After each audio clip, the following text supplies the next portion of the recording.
Yes, y'all. Yes, y'all. This is not your regular timed and scheduled Geektastic Cypher, but this is a new thing. I'm your boy Skinny, Action Figgy Skinny, the real Action Figgy Skinny, the many names that I have, Skin Deep, so on and so forth, joined by my man, Protoman.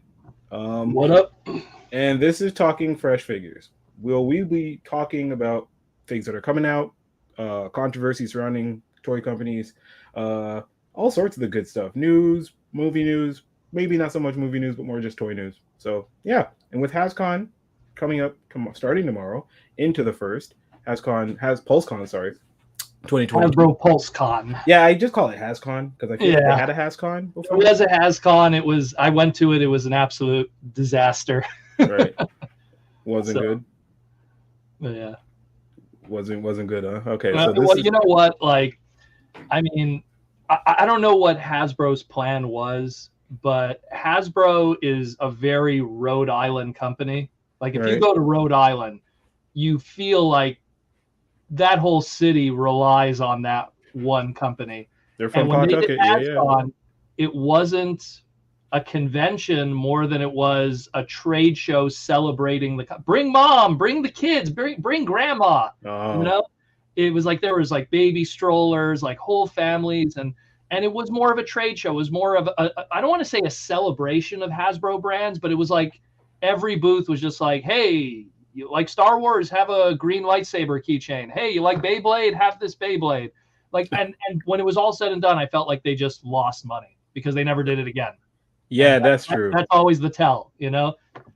Major companies, when they make money, they milk it to the ground. But when they all of a sudden never do it again, Yeah, that tells you something big little, time. little, little, little strange and off-putting, but yeah, yeah, man. Well, PulseCon 2022 is tomorrow. I'm last year I kind of was a part of it in some kind of way. I was like part of their Oh, like you made fan. like one of those like cameos there on the. Yeah, I was a part of their like fan like page thing that they had like a little Okay. fan wall. Well, they had a bunch of us just jump into this random room, and essentially it's like as if you were at home reacting to the reveals, except for you're Mm, on their special stream and you're in like one of their boxed kind of things. And it was cool because there was a that's bunch of cool. us in the chat. I stupidly decided to hit refresh on the page, which don't do that because it just brought me to a gray screen. So for the, and I think maybe I an need the hour link in, too. Also, I'll share yeah. that. So I was at a gray screen for about half of it, and when they finally did show my face, I was more or less like stressed out, like because like I didn't know if I was on or not. But it worked out well. Made a few friends from there. Shouts to my buddies at Infinity Equation and all those good people. I made some friends through this ordeal. But PulseCon last year was for me it was lacking. They announced a few figures. I think they announced like null, at least Marvel Legends did. Transformers, I'll let you take care of that because I don't know if Mm. they necessarily announced anything too great last year. And I know that last year GI Joe Classified like took it home. They killed it. Well, Um, now there's going to be a few changes this time around they're going doing into Dungeons and 2023. Dragons this year. I'm trying to really check out their brands. Yeah, so this is featuring Star Wars, Marvel, Nerf, Fortnite, Magic the Gathering, Transformers, Power Rangers Lightning Collection, or Power Rangers in general, GI Joe, which is classified in their classic, Avalon Hill, which I've never heard of, Indiana Jones, and the return of starting lineup. Yeah. Which I already saw some of that. They started doing their basketball stuff. Yeah, I saw some of the starting lineup stuff, and I could say I'm excited, but not too excited. But I'll get into it. Maybe I'll start it. Maybe I'll just get it one or two, but we'll get into it. In terms of show schedule, 11 a.m. pre-show. I'm not sure what. Select people from the different fandoms creating Okay. hype. Pretty Yeah. much, they got every year they get like I don't want to say B-list celebrities, but they get celebrities that might have a passing interest in some of those brands, so they kind of are there to hype it up and stuff. Every year they do this. Like I think last year for us, like they got Kevin Smith and Jason Mewes to talk about that self-transforming Optimus. Mm. So they usually use them for that kind of stuff. I think And that was then, last year. I don't remember. so then we have that, and then day one live stream starts fine. Transformers at 1:15. Wow, that's nuts. Power Rangers at 2:15. Starting lineup at 3. Marvel at 3:45. See, That's what I care about right there. And it seems like all the lines that I'm interested is just day one. And then I got to get up at like, I got photos 11 a.m. Saturday, but then I got G.I. Joe Classified. And then the rest is just like, So it's really Friday's my day. And it's for a lot of people. Yeah. That's what it really seems like. I mean, the thing is, even with the stuff like Star Wars, a lot of the stuff that Hasbro reveals, if you're part of like the community of any of those, like if you're like a hardcore Star Wars fan or a hardcore G.I. Joe fan or even Transformers or the Marvel Legends, some of that stuff you're already going to know. Right. They also they go, oh, we're going to have an hour, but like 15 minutes of that hour is probably new stuff for us. And then the rest of it is like, oh, by the way, this whole wave that we announced a month ago, but, and I get it because they are also marketing to a general demographic that isn't hardcore fans and don't know like every single release that's coming out, even the stuff that gets leaked from factories. And I mean, the more and more that they make stuff in Vietnam, the more and more stuff is getting leaked online. Oh boy, man, like you wouldn't, man, it's crazy. Yeah, a lot of stuff is being leaked, a lot. So it kind of turns into this situation where, I mean, I think for the Marvel Legends stuff, to just jump into that, I think that they're going to make a big push, and we're probably going to want to talk about this, but that Haslab Ghost Rider, which is, people literally come into my stream, which is just Transformers, to ask me about it just for the more business side of it. And why? Because, I mean, look, just to like give my 2 cents on it right now, just to get it out of the way. Let's go. Is like, you could argue, and I could see that argument in a world where there is no Toys R Us in the American market, that there isn't shelf space for something like that. Like a while back when they did the Marvel Legends vehicle packs, which were motorcycles and scooters, Gwenpool, Deadpool, Logan, Squirrel Girl, Black Widow, the first Ghost Rider. Those were like skinny packs. Like you could kind of stock them. Like they did something with the Baroness with G.I. Joe a couple of years after that. That's kind of something that's in the skew of Walmart's and people that I've talked to at Hasbro. They say that they design packaging based on Walmart's dimensions. No one else. So, then everyone else just copies that. Target, and in a world where Toys R Us doesn't exist anymore, they don't think about that anymore. Where, I mean, if anyone remembers back in the day where, when Force Awakens was a thing and they had those Star Wars Black Series, those big TIE fighters, that was like, looked like you were buying a chair or something. But that was in a world where Toys R Us still existed. And it died not too long after that for the American market. But getting back to what I'm saying, so, you go and you go like, okay, well, that vehicle, it looks like it's gonna be pretty large, and to put a 6-inch figure with it, with the blast effects and accessories, like how big would that box be? And you go like, oh, maybe there isn't space on the market. And then, goddamn Todd McFarlane, man, like just trolling. I feel like he does that on purpose. Yeah, no, well, you know what? That's why I love him. Because you need to have someone like that. That's just like, look, it could be done. But to be fair, I'm not taking Hasbro's side because Hasbro screws up a lot with a lot of different things and are very greedy in a lot of areas. I mean, the reality is that something like Magic the Gathering is really carrying that company, and it costs them absolutely nothing. I mean, I'll get into that when we get to Magic quickly, just to explain like their money that they're making with that. Yeah. But it gets to a point where, you look at that and you go, okay, $350, right? So let's look at it from the Hasbro shill side. Well, Marvel has to pay Disney for the license for Marvel. So Hasbro has to pay the Marvel and Disney for the license. So there's that small percentage that they're already paying anyways by Marvel Legends being a thing. Then, of course, it's the car license. So that's a whole other separate thing. And car licenses actually are a thing. They actually weren't a thing for about 70 years. And then the Transformers like car companies didn't care about licenses when the toy industry until about the early 2000s, and it was actually because of Transformers. Yep. It was they were doing the reissues of the old Transformers stuff And then Corvette was like, yo, you've been doing this Corvette for like 30 years and we've been not getting a penny for it. And I think it's time, you know? And so they were like, oh, okay. But they worked something out and everything's fine now. And then of course the domino effect was the Michael Bay movies and, you know, all those American cars in it. But the point is that for the longest time, car companies were not paying anything. We're not getting paid anything. And now they expect money because now they know that there's money to be made in that. Because it used to be back in the day, you know, if you took like all the toy sales for Hot Wheels that year, it couldn't even buy a Ferrari. You know what I mean? Like one Ferrari, like for that company. Right. So it's like, it's something where it was so insignificant back then. But today, you know, when they find out, wait a minute, you're selling a Ford car, our Ford car with some guy with a flaming head, and you're charging $350 when back in the day we were like, oh, that $2 carded 3-inch figure, you know? Yeah. So now they want a piece of that. So that cuts into it too. But then we get into, and this is the engineering design side of it, which is when we get into plastics, plastic molds. And that's where I start going like, motherfuckers, what are you talking about? Like, because let's jump back a little bit to the Sentinel that they did. Now, how much was the Sentinel? Do you remember how much that was? $399. Yeah, it was $350 also. It's the same price. Here's the thing.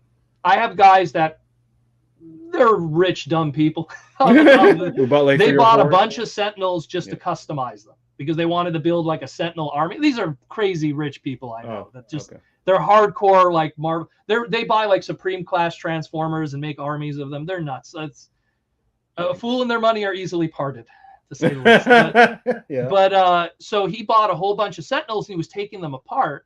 And when this whole Ghost Rider thing happened, he was actually thinking, oh, I'm going to buy like 3 Ghost Riders. I'm going to make one for Johnny Blaze, one for Danny, and then one for this guy, you know, Ray or whatever. I'm not familiar with this new Ghost Rider. I'm going to say up front right now. I grew up with Danny. That was my 90s Ghost Rider. Everybody likes Danny Ketch, huh? Like, I feel like I got put on to Johnny Blaze, but I feel like everybody who followed Ghost Rider likes Johnny Ketch. Danny is the Kyle of the Kyle or the Tim Drake of Ghost Rider, to Kyle, to Hal, and to Tim Drake, to Robin. Because if you were a 90s kid, or even better example, I was going to say the two I just said, Wally West. That's what I was saying. He's Wally West. Yeah, where if you grew up in the 90s, you don't even know. You don't even know those guys before. You just know him.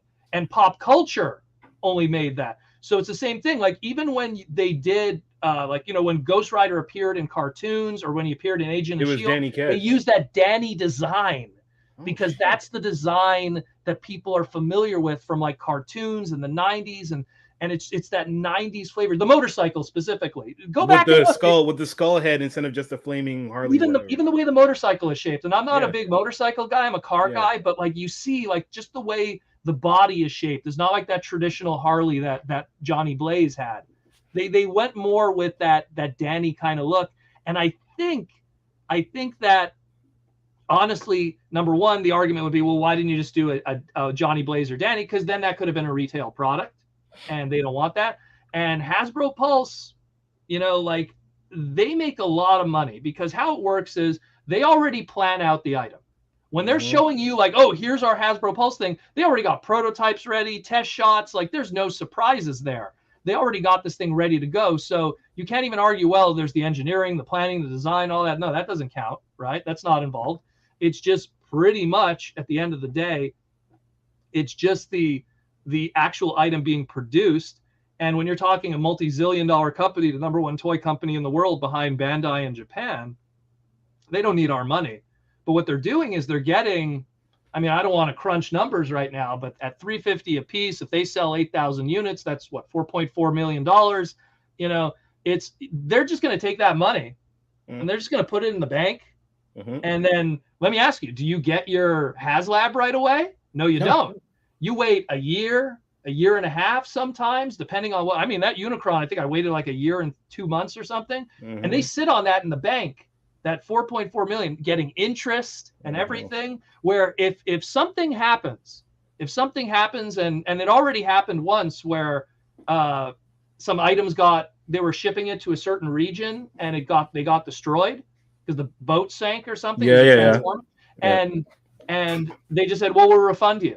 But they refund you, but they made money from the interest. So that wasn't a loss on them. Nope. You know, like they make crazy money with that. And so getting back to the Sentinel, what I was trying to say is just the arm of the Sentinel has, I think they said 56 pieces in the arm, including an LED and everything. Yeah. The vehicle, the Ford vehicle, is 57 pieces. So just the arm of the Sentinel is equal to the same thing. And cars, when you're talking sculpting, are a lot more simpler to do. If you've ever built a model car, old Revels or stuff like that, they're a lot more simpler. It's a body, it's an interior, and you know they're not going to go crazy on the interior with a shifting gear or anything. They'll have lights, they'll have this and that, axle. They're not. You might be able to steer the turning wheel, but it's not going to like connect to the front wheel. Yeah, it's not going to connect to the rack and pinion steering. It's not going to be part of the axle. There's not going to be an opening engine where it's going to be like Lego Technic where it's moving or something. No. It's going to be very bare bones and simple so that it could house an LED light. So there's so many arguments where what they're doing, and this is just typical of what I used to see in the Transformer world, is when they know something does very well, anything. And in this case, it was Transformers, the movies, the Michael Bay movies doing very well. They go, oh, it's doing well. Maybe we'll charge $2 more and see what happens. Oh, still was selling like crazy. Maybe we'll charge $2 more and see what happens. And before you know it, within a 10-year span, our MSRP for our figures have went up $10. And the same thing is happening with everything else. Now, you could argue inflation, but inflation isn't a 30% increase. We didn't have a 30% increase. We did have an increase with inflation, but it wasn't 30%. And then they give the argument, oh, well, you know, it's plastic costs and everything like that. I saw Hasbro go from in China working with Jedi Plastics, because everything is third-party companies. I don't care what anyone says. Hasbro doesn't make your toys. They hire third-party companies in China and Vietnam to injection mold and manufacture your toys, and then they assemble it and they slap their logo on it. But I saw them like they literally just went, okay, it's too expensive to have windows on our toys. We're going to get rid of the window and make it a closed box. So they saved money, you know. But so it's not the environment. That's them saving money with the closed windows, because I swear they keep putting out these retro cards, even though they say that they're moving on to. Well, the argument the argument that they've said with the retro card is because it's for a collector market. It's aimed at a specific demographic where it's like, well, the people that are buying the vintage Spider-Man the Animated Series retro cards or the old Toy Biz, you know, gray cards from back in the day, those are clearly older collectors. Thus, those motherfuckers have money. You know, like, it's just that kind of thinking, and going even the Toy Biz X-Men stuff too. It all falls under that same bubble, but.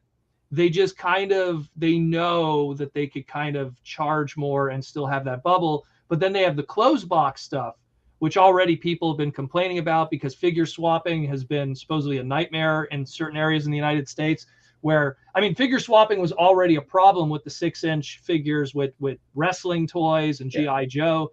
And now you're going to put a closed box and then a Walmart worker that's not going to care and/or check. You know what I mean? Hey, I'd like to return this, and you have like, oh man, rocks, right? You know? I'm returning this figure, yeah.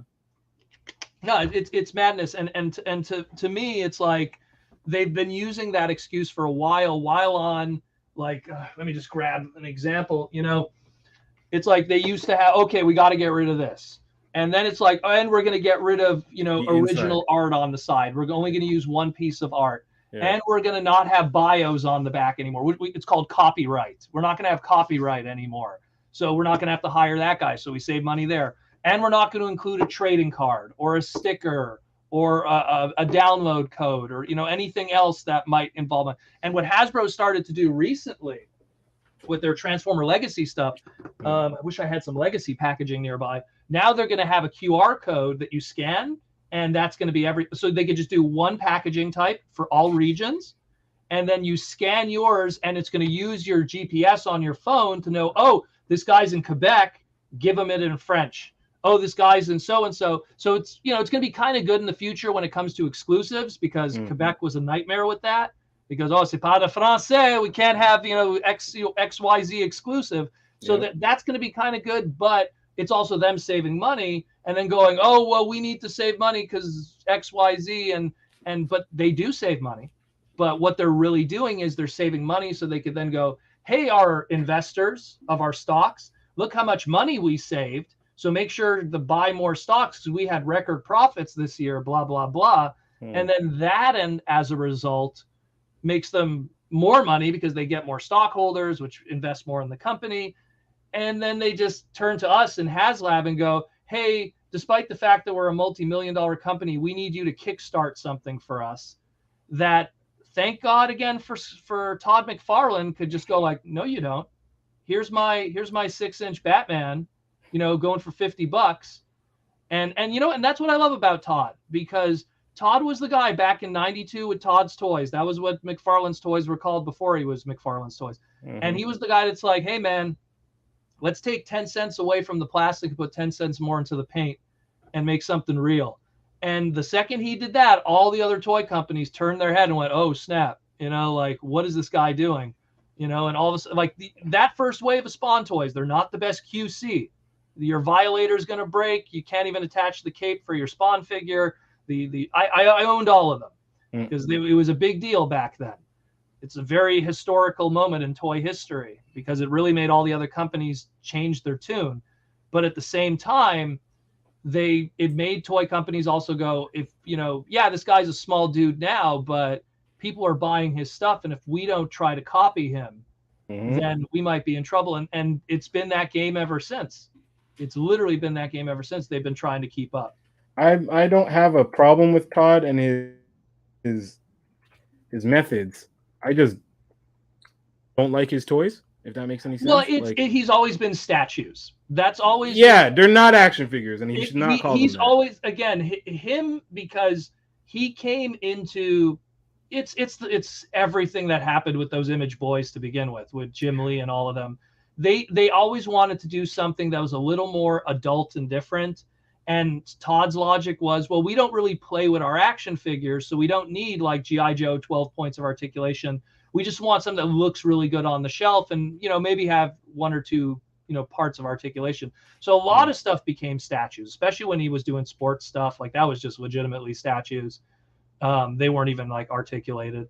Right. And I mean, but at least what I like about him is he's willing to, you know, because he's not scared of nobody. He has what I call fuck you money, which is is always good to have. Because he has fuck you money, he's able to go and go, what are you talking about? This is how it's done, you know? And even the guys who used to work at Marvel Legends, who now work for Valaverse. I don't know if you're familiar with that. Yeah. I know. Like even them, they were calling them out too. And like long before when they were doing the Rancor, and they were going like, this thing doesn't need to cost this much. This thing is like 3 molds of plastic with 8 paint hits on it. And you're asking this much. And the only way you're going to get the figures if they hit these goals, which are not necessary for the value. It's like, there was a lot of people who really know the business, but they're lucky because most people live with FOMO. They're scared that they're not going to get it. They're scared that if it does get funded, now it's going to be the secondary market they have to go, and it's going to be a nightmare. So they fund it out of fear because they're scared that they're not going to be a part of it. And Hasbro has been taking advantage of that for quite a few years. And again, like people, they think I'm like a shill for Hasbro sometimes, but I literally just call it as it is when it comes to what they do. And sometimes, man, like the Transformer world is very unique because like you're a Marvel Legends collector and you live in that He-Man kind of world. And what I mean by He-Man kind of world is because He-Man for the longest time was a different head, but only 2 different kind of body types. He-Man toys they had what was called Barbarian body or Sorcerer body. And they just had different bodies, different accessories. That's what kind of made it look different. And then new head on it. And you guys kind of have that too. Yeah, there's variation in there, but there's also a lot of similar body types that are used. They save a lot of money with repaints and using same hand sculpts. And I believe it's certain core characters have their set body, and then everybody else just kind of goes with it. So Wolverine has his own body, Spider-Man has his own body. You could say with Vulcan's release, it used to be Captain America's Bucky Cap, but now Vulcan is the new standard body, and Sunfire had a body. So then they'll rotate those four, and then you have like the old female body and then the new Shriek body, which is like pinless. So they have 7 molds that they really kind of work with. And I hear you. It's not ideal. And then you look at Transformers where everyone's got to be made from scratch. You know what I mean? Crazy. Where it's like, and they do repaints. Don't get me wrong. Like Starscream and the Seekers and everything, they do repaints. But the point is that we see in that world where, if you took apart a Marvel Legends figure, it's 17 pieces, and a lot of those pieces are not new sculpts. And tooling is a big part of the cost of manufacturing a toy. And tooling is the molds, which if you've ever seen the molds of these toys, they're like, they have to use a forklift to lift them. They're huge, these things.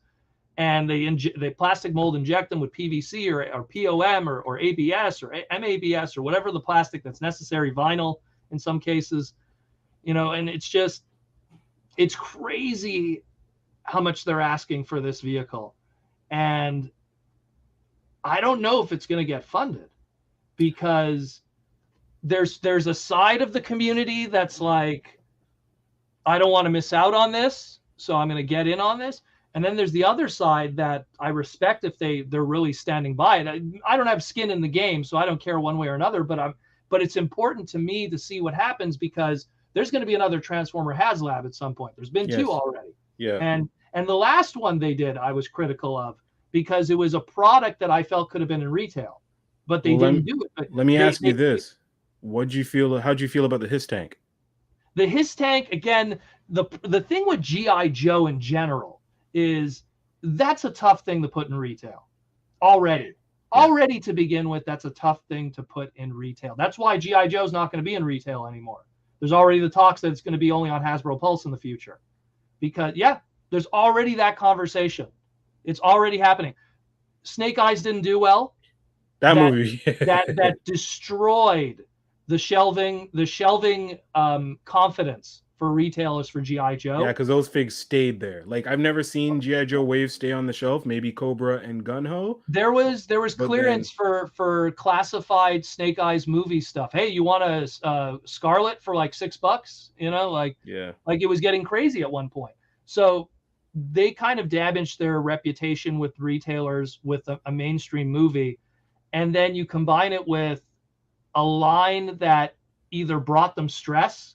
I mean, going into places and seeing you can only one per customer for G.I. Joes. I was seeing at Toys R Us at one point. Yeah, boy. Yeah, that was our fault. But the point is that that stuff was a headache for them, and then the retailers just like, look, we're just not interested, and their logic, Hasbro, is just like, okay, then we'll just put it online and we'll see where it goes from there. I mean, they already did all the greatest hits in terms of characters. Now they're just kind of doing the obscure at this point, unless they're going to revisit characters and, now we're going to do Scarlet and classic outfit. But then that's what Super 7's doing, which is that's a whole other conversation. That's 100% what they're doing. It's funny how they because we'll go back, but it's funny that G.I. Joe started off, and I liked the new tech outfits. I loved them. I was not against them looking newer. And then people complained, and then they came back with classic looking Roadblock, and I was like, okay, he looks good. But then every character after that Amazon exclusive Roadblock has been like, Spirit is more classic looking. I think Storm Shadow is more classic looking. Zaymot and Tomax are exactly how they were as toys. So it's like Dusty too. Dusty looks pretty. They immediately just went pivoted and just went, okay, we're gonna do all classic looks, and then for the characters you didn't get, we'll go back and put them on those retro cards, which it's cool, but I feel like I don't know. And even the retro card ones, they took the Baroness and they're like, okay, she had the little gold on the glasses. Let's take away darken that up. Like, let's make it look like classic, because there was a point where. And I know Hasbro's been trying to make this transition. They're trying to get more into video games. There was a Nintendo Switch game called G.I. Joe Operation Blackout. Yes. All of the designs in that video game were based on those classifieds designs. Yes, so I felt like they were trying to build something. They were trying to like, hey, here's these new designs. Here's this brand. Hey, everyone's playing Fortnite and Call of Duty. Hey, maybe you could come play our game. you know, and maybe you'll like it, and then you'll want to buy GI Joe toys, and that's honestly, that's how one way I would go about it too, is you got to tackle that market that you lost many years ago to the video game world and the mobile world. But it didn't work because GI Joe is, again, a very hard brand to sell, and to then turn to Target or Walmart and go, yo, we got this big old tank. And the only people that, the last time we did this big black tank was 1983. So literally about 80% of people that are coming to your store are going to have no idea what this thing is. Yep. And we want to, because the difference between a Haslab and retail is retail, let's say just for simple math, every single Walmart in America and Canada, just Walmart, not Toys R Us, not your local comic book store, not Target, just Walmarts in Canada and the United States got 2 of those HISS tanks. Every single one, right? So 1 case, 2 per case, let's say.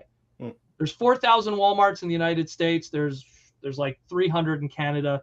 So right away there, that's already 8,000 units. That's already the Haslab. Yeah. But we're still talking, which is what their goal was. But we're still talking Target. We're still talking Toys R Us.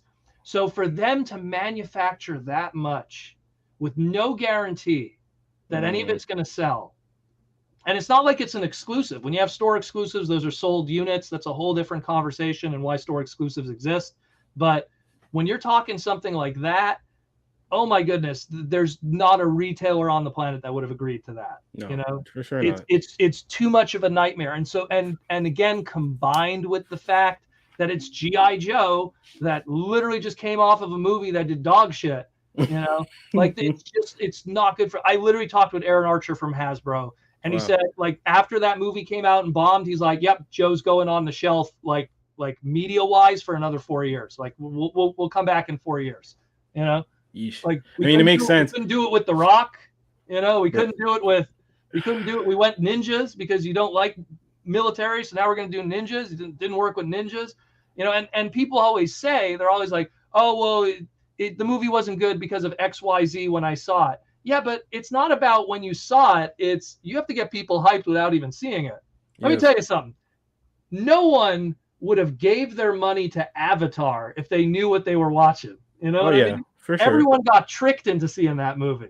I got tricked into seeing it. Oh, greatest selling movie of all time, beat Titanic, you know, 3D. So I went to go see it, and I was like, man, this is just like Dances with Wolves or something. This is Last of the Mohicans with blue people. Yeah. Thank you.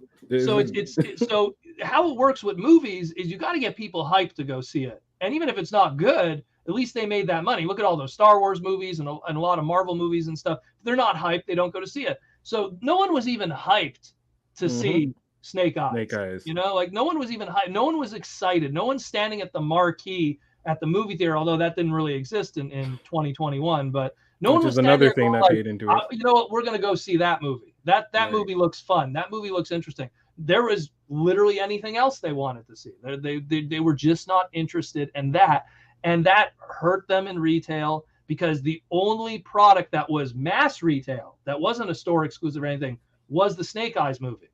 The Snake Eyes movie product, the 3-inch, the 6-inch classified, all that stuff, that was 100% retail. If you went to a Walgreens in the United States, they would be carrying it. That's true. That hurt them.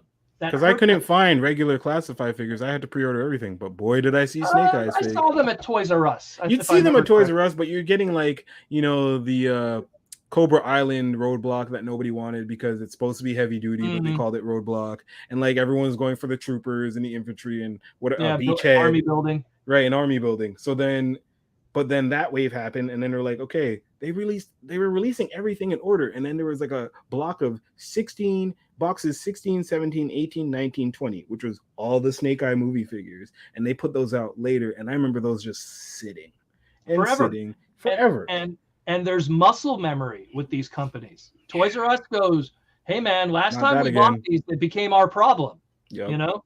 And then Hasbro goes, because Hasbro has their distributor guy that literally goes to them, go, hey man, do you want next wave of XYZ? And then they'll be like, you know, every toy manager is different for every Toys R Us or Walmart or whatever. And they go, you I'm just going to take one case of Wave 1. Really? Only one case? Are you sure? Yeah, because last month, I got this and it's still here, and we got our SKU and we're not going to put out the old product until the new product. So it's a mess. And they were like, it's going to be tough for G.I. Joe. It really is. And I love that brand, but I love that brand as a 80s nostalgic kid that had fun playing with it in the sand, but at the same time, I understand why it isn't doing well. Because it's much like it's like a guy who was born in the 60s and going, yo, where's my Dick Tracy? Where's my Flash Gordon? Where's my Buck Rogers? Where is it at? When I was a kid, that was the hottest shit. That was the hot. Yo, Dick Tracy was the shit. Oh wait, they're making a movie of Dick Tracy in the 90s. Yo, that's gonna be the shit. And I'm not gonna lie. I want those Dick Tracy 90s toys just because those are the only like 5-inch. They're not getting the Madonna one. The blank is the most rare one. Yeah, you can't find a lot. The blank, I know he's rare, and because they had holsters for their guns. No toys had holsters for their guns back then. And I saw these Dick Tracy toys. I'm like, they all have holsters. Oh my goodness, I need these. But yeah, you can never find those.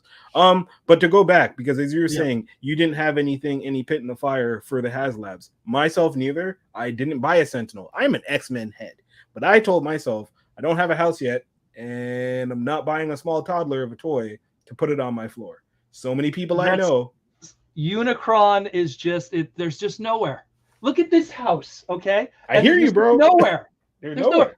There's Fortress Maximus and Grand Maximus, at the time, two of the biggest Transformers ever made. And Unicron is bigger than that. Right. So I was telling myself, I was like, there's no way I'm fitting a Sentinel on the shelf. If I get him, he's just going to sit by the floor. A lot of my friends have them sitting by the floor. Same thing with Galactus. Galactus is coming in. I didn't support the Haslab. Yeah, he's bigger than a Sentinel. I just happened to get him because my buddy Quinn, shouts to you, Quinn, said, hey, I have one for you. And I was like, cool, that's amazing. Spooky Barnes, you're amazing. So I'm getting the Galactus, trying to figure out what I'm going to do with him. I might just get it for the figs and see what happens, because literally I don't really see myself with a Galactus that big. And then here comes the Robbie Reyes, who I could not give a spit in the wind for Robbie Reyes. I find it a very interesting choice of character. Yeah. I mean, again, I like to consider myself a Marvel head, but it's like I know nothing of this character. I saw him on Agents of S.H.I.E.L.D. That's where I got most familiar with him. I knew about him before, but I was like, Ghost Rider with a car, that's not really Ghost Rider to me. However, I did see Blade, and my man Blade had a Charger. So a lot of people are taking this car and they're gonna just give it to Blade. You know what? Again, Todd's just gonna be a dick, and he's just gonna. Todd didn't need to do that. Let me ask you. Todd did not need to release, oh, here's my car, and it's just a hollowed out like Batmobile. Like, Todd, we understand that you're the man of this and you cut costs. I understand, but Todd, we didn't. I know, but I feel like even him, but it's not only that too, because the 6-inch scale is about 1/10, I believe. I'm pretty sure there must be die-cast cars out there in 1/10 scale that are really nice, that are from the die-cast community. My dad's a die-cast car collector. He could probably direct me to something.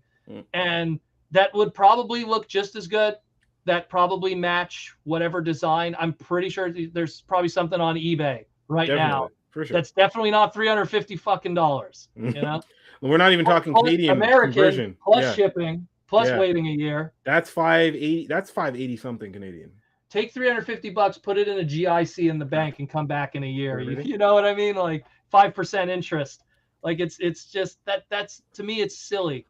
And I mean, I did it with Unicron because that's like the man in Transformers. Like, and you're a completionist. Your Transformers collection. I'm a Transformer completionist, but I'm also like, the thing with being completionist now is there's so much stuff that even if you don't buy it when it's brand new, it finds its way to you cheaper, because people buy it and then they just go, you want it for like $10 less than what I paid. There's so many of those guys out there, because a lot of people get into Transformers hardcore and then they quit just as hard. And then they just like liquidate their collections, and they're a revolving door. There's so many of them come in and out because they get really hardcore into it. They buy a bunch of stuff and then they go, holy crap, where am I going to put all this shit? It's just not having Unicron, I believe, though, for a Transformers fan is like if they were to put out a Blackbird and you're an X-Men fan and you don't buy that. Or I compare it to if you're a Black Series collector of Star Wars and they did a Death Star. You know what I mean? That's Yeah. Unicron. Like Unicron is he's a beach ball, and it's like, to me. Let me just pick him up right now. This heavy mofo. Like, to me, it's like not having probably one of the most iconic characters from the 86 movie, which when I would introduce people to Transformers, I'd show them the 86 movie, because that was the part of Transformers that wasn't like cartoony embarrassing. It was this badass, swearing, that death, It had this guy that debuted in it with his removable head and everything. And, it's just, to me, this was worth it. This was worth it because I felt that, at the time with Transformers, let's put them over here for now. It's so big. So big. But the thing is, at the time, there wasn't a Transformer. Still to this day, there's not a Transformer bigger than this one. And when we were given this promise, this is going to be the biggest Transformer ever made, and it's based on the biggest Transformer ever made in fiction. It's something where it got just crazy.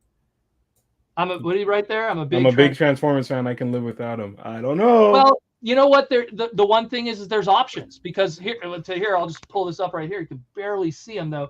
The bar's getting in the way. That was the first Unicron toy right there from Transformers Armada. Yeah. And it's still a large figure.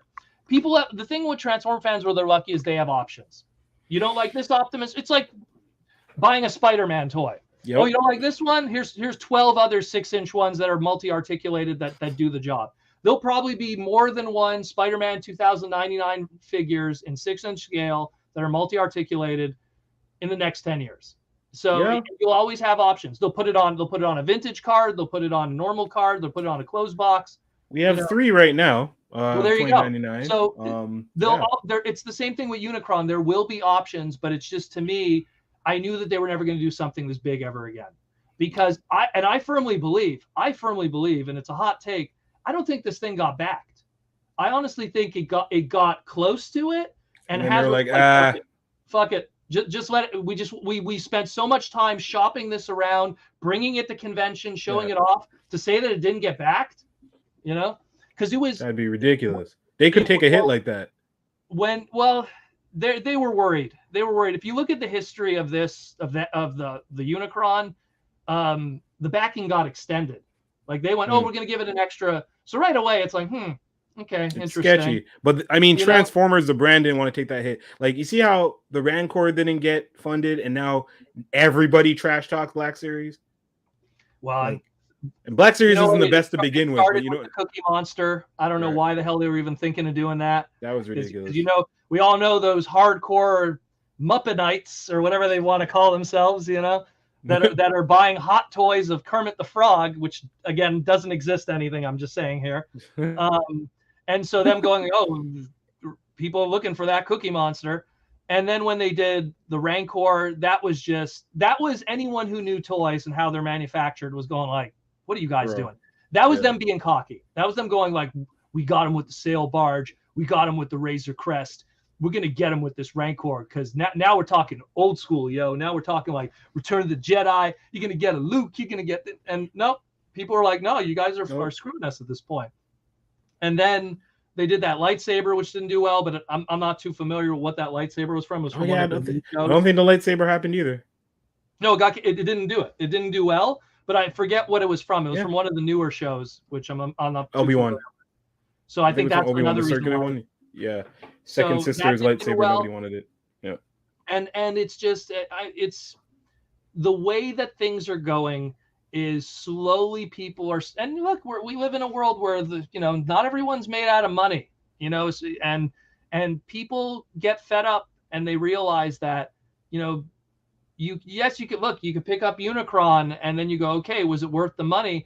For someone like me, where I love the 86 movie, that's one of my favorite things of Transformers ever, is the 86 movie and Beast Wars.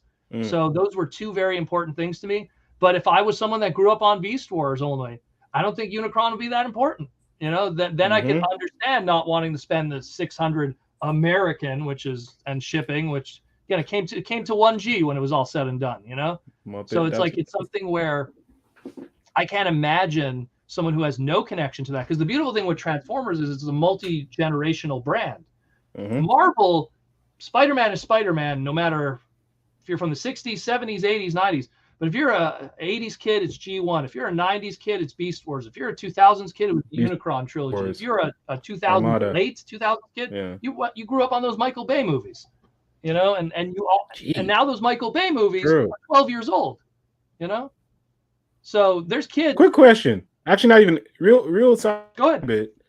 Was the Armada series really good? Because I just saw the cell shading and it turned me off. You talking about the original Transformers? I didn't love No, I'm talking about 2000. So Armada, whatever the Unicron series as you call it, but it was Transformers, Unicron Armada, trilogy, and then the other two series. The biggest flaw with those was that they're Japanese shows, and when they were dubbed over here, it was a disaster.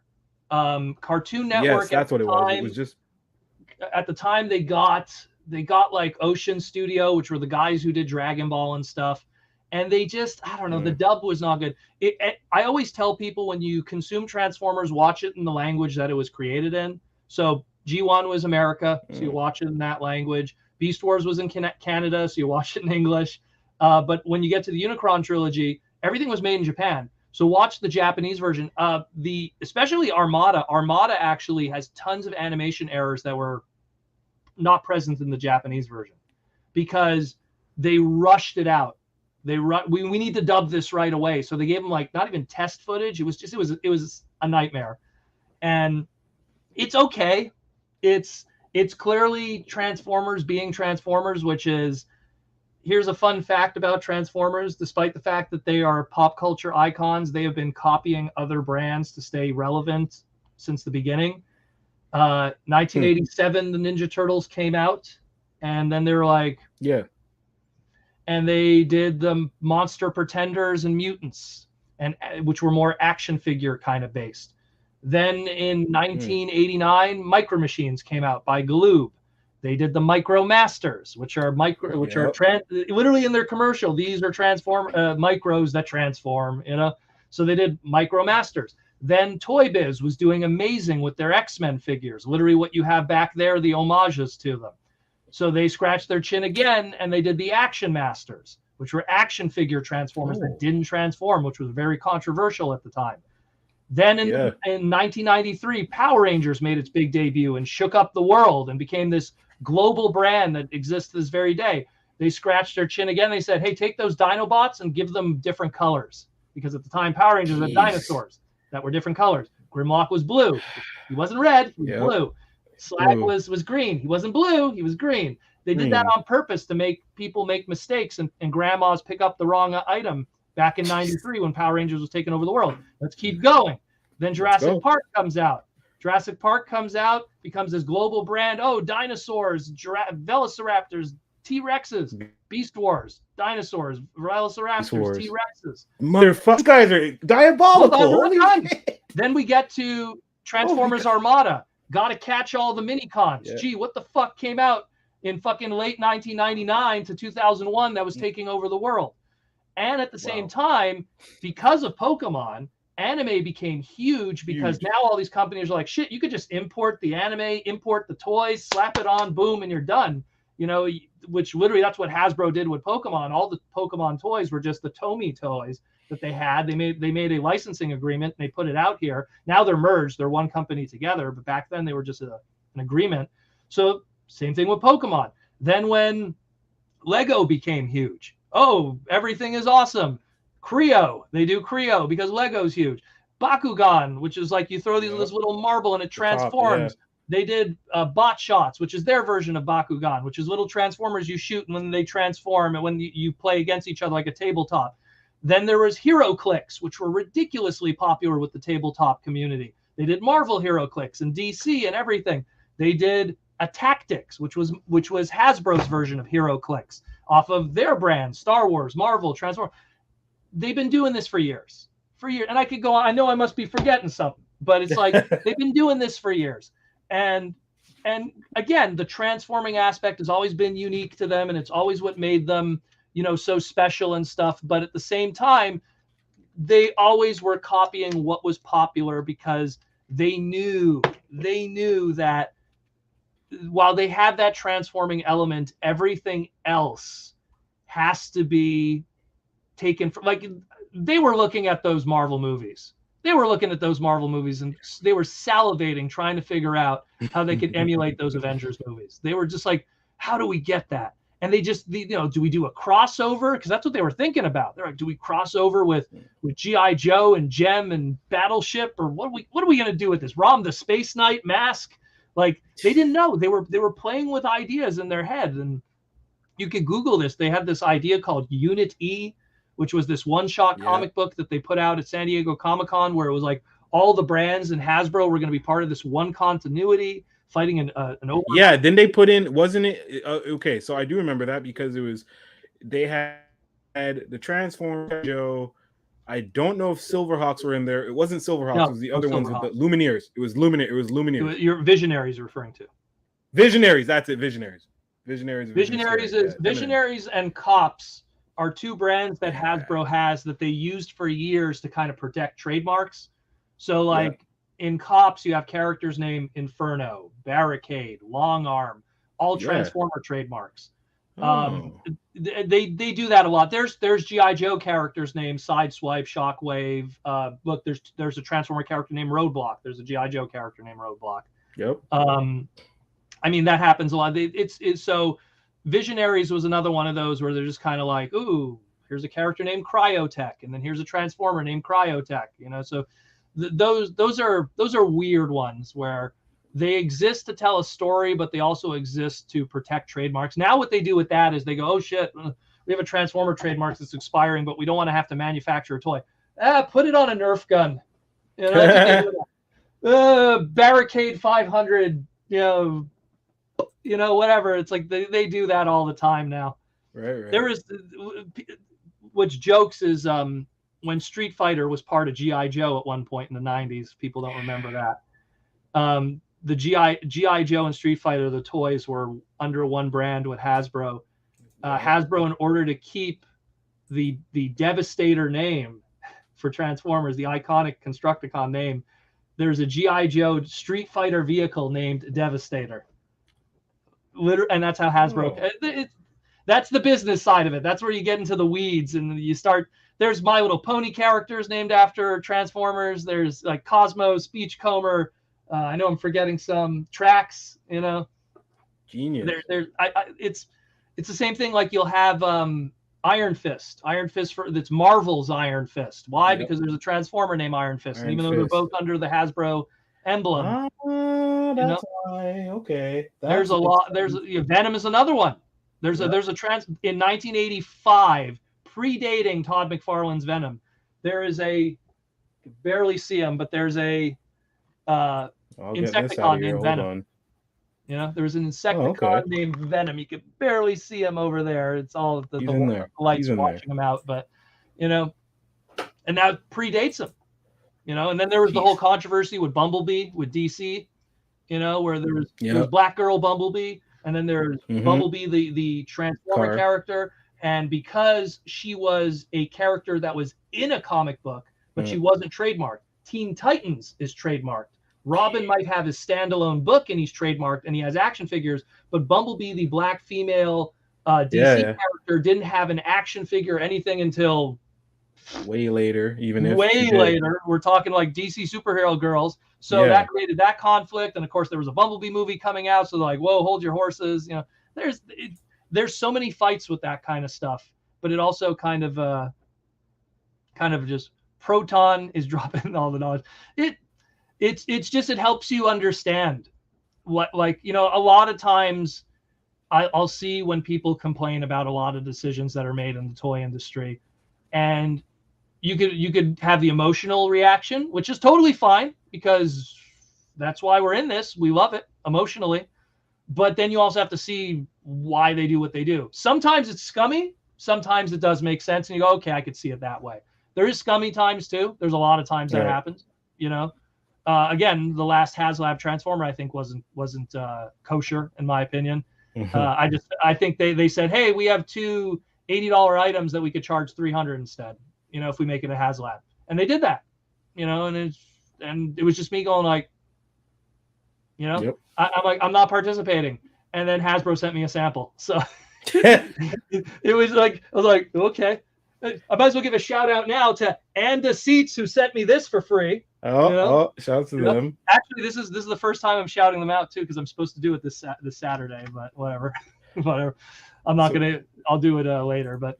So we'll quickly go through the brands, and I am just gonna pull them up here, and we're gonna see what you expect. If there's anything you're excited for, let's go through these brands. So okay, real quick, we are going to start off with Star Wars. What do you think Star Wars has planned? Well, they already revealed their holiday figures, which those are out. Those are coming out. I don't know why those are such a waste of plastic, but but that's what they're going to be showing. They're what they always do is they always like, here we're going to show you all of this. We're going to show you some licensing stuff, meaning, oh, here's a mobile game we're doing, here's a comic book we're working on, and then they're going to reveal like 3 or 4 figures. Honestly, at this point, it's all going to be like new Mandalorian stuff, Obi-Wan stuff. It's all going to be the new hotness. Right. What it's going to be specifically, I don't know.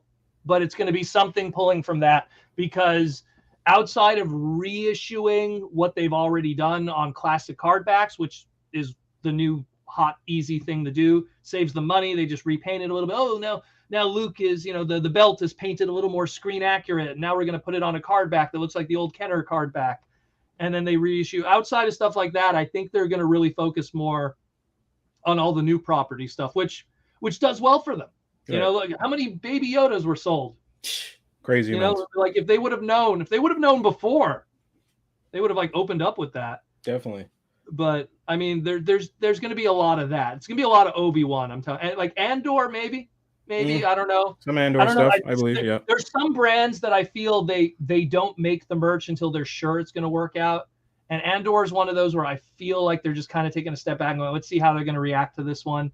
Because like it's the same thing with Rogue One, that didn't sell well merch wise, even though it was a good movie. Yeah. But it did. No one's gonna buy a movie of characters that die at the end. And then they just put them out again with better face sculpts. So like, okay. Well, because they have the mold sculpts. They're like, hey, we took the time and energy to put this out here.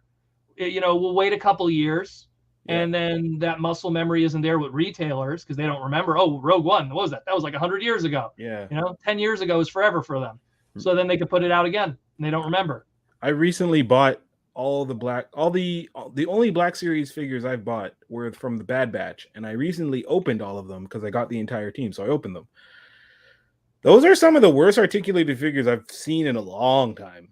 I don't understand how people really die by Black Series, because I'm almost like, if this is what you're getting for the same price as Marvel isn't pricing. Star Wars fans are peculiar because they lived, and it's kind of like with G.I. Joe, they lived the 3-inch life for so long that they don't that old Kenner Power of the Force was the lifeblood of all of those collectors, those hardcore collectors for years. And it's so crazy how they were just able to switch up a price point and get everyone to just now, all right, now you're 6-inch. It's your new game. It's like, imagine if like they just said, hey, all that Transformers you're collecting for years? Yeah, we're making them all bigger now, and you have to rebuy all those characters again. We got you to buy Aunt Beru pouring blue milk, Toy Fair magazine exclusive back in 1995. So now we're going to have to figure out a way. How are we going to sell them Aunt Beru again with pouring blue milk? Well, if we make it a 6-inch figure and a Target exclusive, we sell them Aunt Beru again. And right. And I know if you Black Series collectors. And they go out of the way. One of them came with me. Shout out to Larry. We went to HasCon, and that was one of the exclusives. That was like the Get exclusive there for Black Series collectors. They had a Stormtrooper of some kind. So like, I get it. And again, there's the army building aspect. So they just print money with that stuff. Do they actually? Are you a Star Wars collector? Do you know Black Series collectors? With Star Wars, I'm very picky. I like Jedi Knight Luke, which is Return of the Jedi, black suit, green lightsaber. But when I got my the best Jedi Knight Luke figure ever made was done by a company called Medicom, Japanese.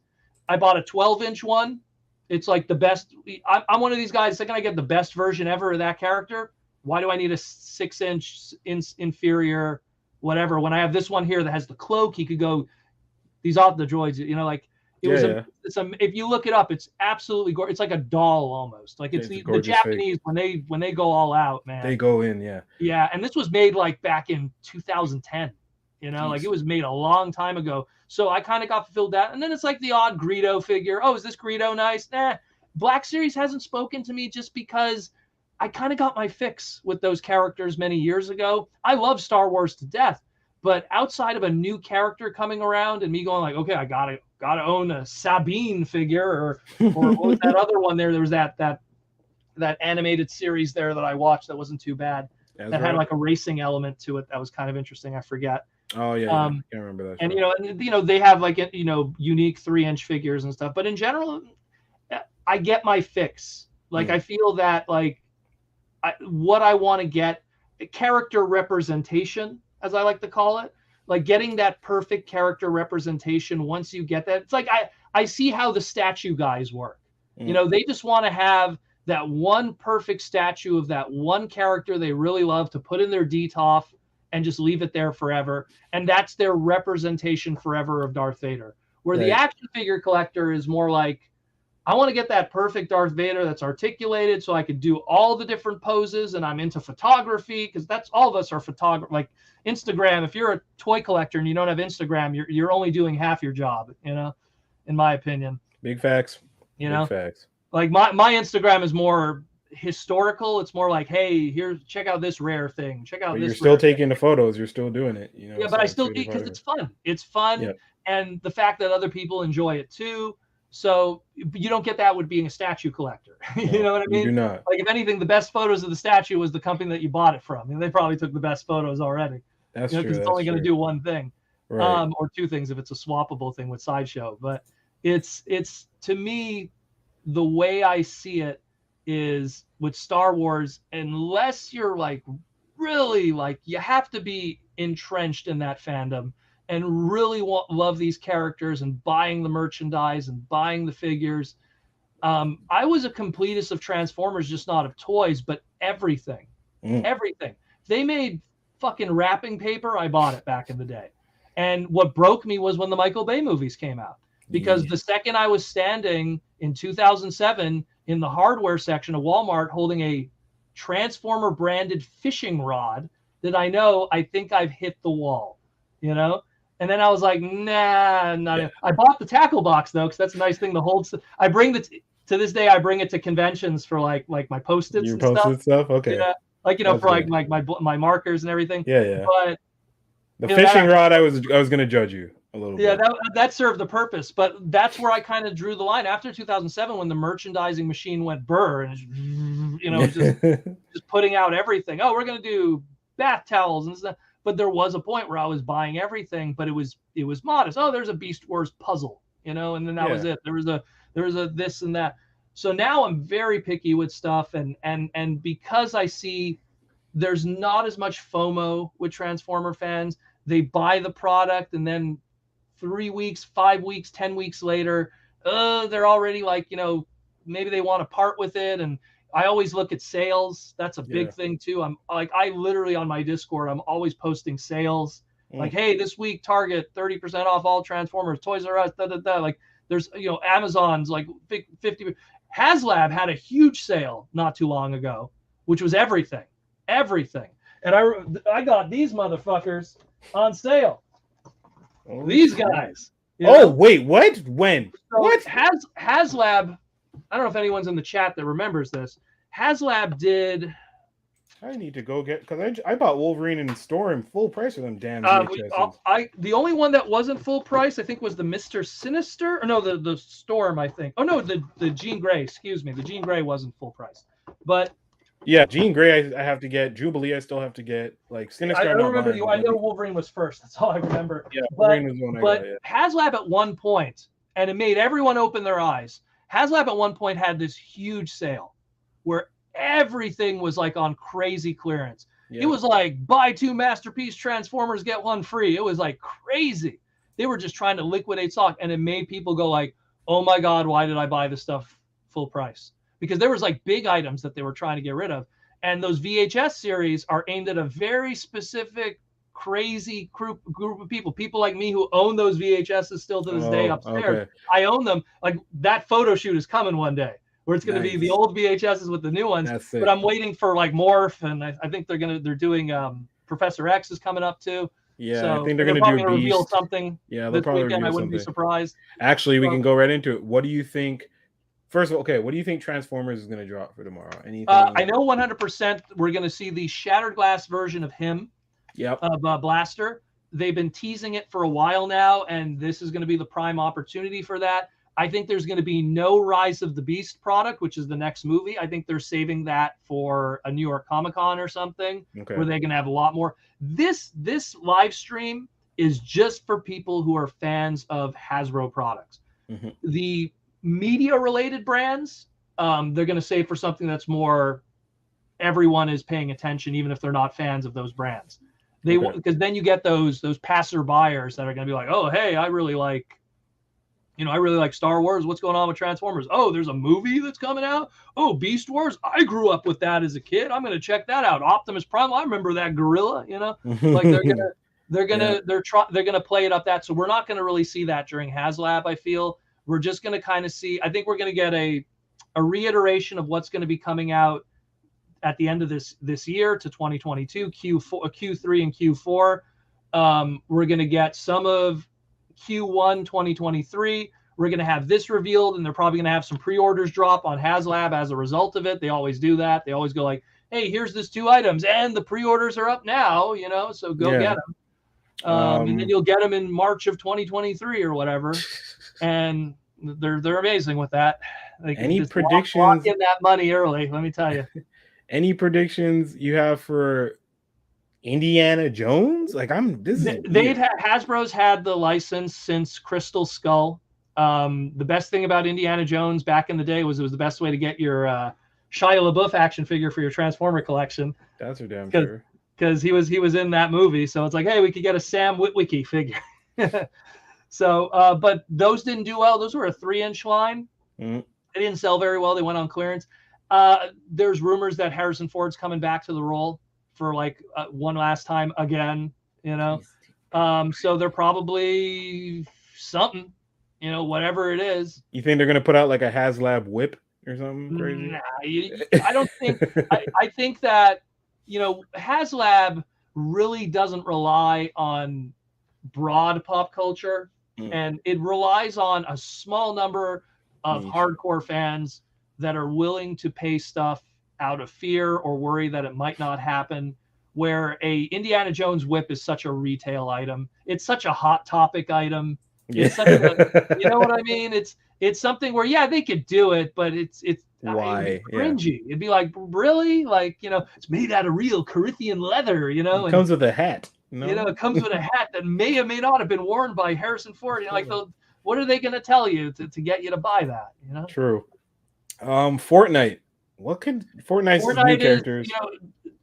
What's it called? They're just recently announced their sequel, their Overwatch. So Overwatch announced their sequel. So Fortnite is going to have to try to keep up with that because that was kind of their rival arena shooter kind of game. So they're probably just going to be announcing new product. That stuff sells. You go into any Toys R Us, collector section. That stuff's never on sale. That Roblox, Minecraft, that's the whole mobile gaming world. Yeah. Younger demographic that buys that stuff. So they don't need to make as much because it's not us. I don't want to call us boomers. We're not, but it's not that, that Gen X collector that has a little more money that could buy everything on the shelf. So Fortnite, they have they'll usually do 2 packs. They're a weird scale. They do their stuff too. It's like kind of 7-inch, but not. Some of them look like really good builders. I know some of my G.I. Joe friends, they were buying some of the Fortnite stuff because it looked like Joe characters. There was one that looked like Firefly, and Beachhead. Yeah. So, but they say it doesn't scale correctly, so it's a little bigger. Yeah. But so they have a market for that. There's people that buy it, but I can't really say what they're going to show. I have no idea. But I know that with Overwatch doing their big, hey, here's our big sequel after being this big brand that we're pushing, I'm pretty sure they're going to have some kind of answer to that because that's kind of their rival company. Okay. I will go to Nerf next. Nerf, I have no idea. Nerf is doing a lot of crossover stuff. I've seen that. They recently did. What did I see that they did? They did a crossover. They're taking all the other Hasbro brands and making Nerf product of it.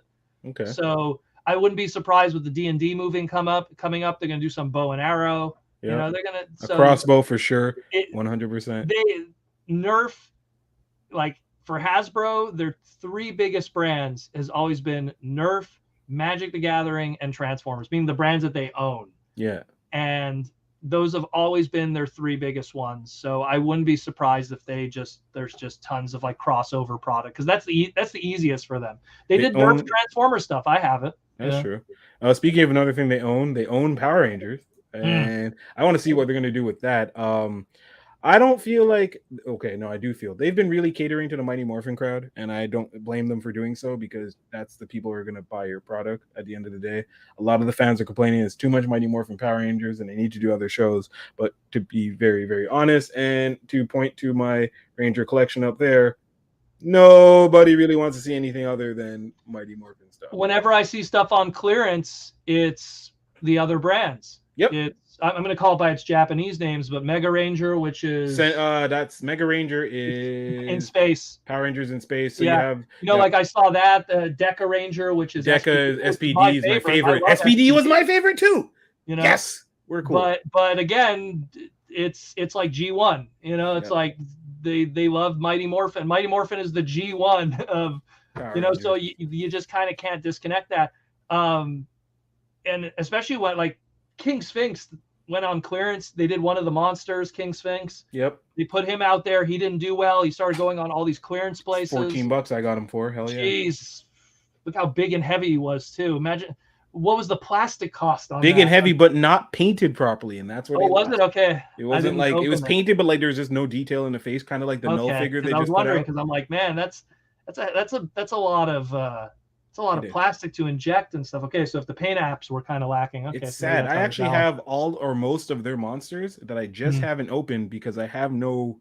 It's a FOMO thing where I bought them because I'm like, oh, I may not see them again, and when I want the monsters, I won't be able to get them. If there's one thing they're not going to reprint, it's going to be the monsters, right? And they're unique bodies each time, so it's they're all unique sculpts. No one's going to want a second wave of Pudgy Pig, know, or again, King Sphinx. Goldar maybe might get a release because that's a little different, no wing with wings, like I have both versions, and there's like that. They're just sitting there. Goldar, they'll do some kind of wacky repaint or something, but those ones probably not. But Eye Guy and not Naughty Knight. I skipped on Eye Guy. I should have gotten Eye Guy. But those ones again, those are going to be like one shot. Like I don't see them like. What are they going to do with that mold again? If it did, and again, if King Sphinx didn't sell well the first time, why are they going to put it out again? Yeah. And again, from my perspective, that was a heavy manufactured product. A lot that shelving space, that's the wings took space. It's, when you think about the Rangers were much more sleeker and they sell more. I just saw today at Toys R Us to carry Ready Cliptor, like a bunch of them just sitting there. But Ready Cliptor was in one episode for maybe 10 minutes. Why'd they do that? And again, that's super niche with the fans. They like In Space and Lost Galaxy. Yes. But the mainstream audience that, hey, remember Power Rangers is Mighty Morphin. Maybe Zeo. Most toy sales are made by those people. When you go to the impulse aisle at Toys R Us and you see and aptly named the company Super Impulse that makes the world's smallest He-Man and world's smallest. Those guys, they get from those companies a press kit, and the press kit says, hey, if you're gonna, you paid for the license for our product.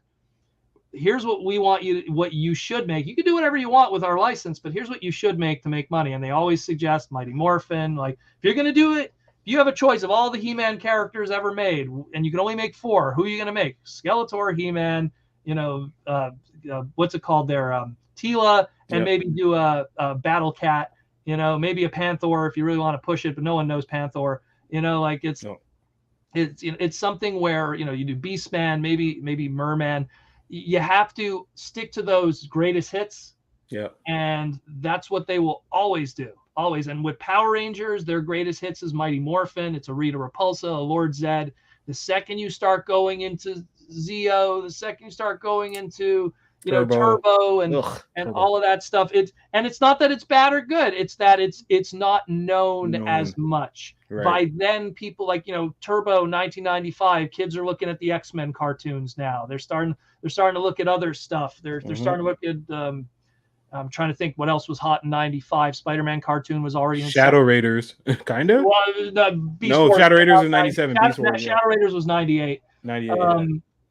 Which was fantastic, but not loved Fantastic enough, show. in my opinion, by Actually, I said that I was mentioning this on the podcast yesterday, but Mainframe did so much with dick all in terms of content. Like they had Battle Planets, and they made one of the most amazing companies of all. I always tell people, go watch an episode of Beasties, not Beast Wars, Beasties, which is the Canadian version.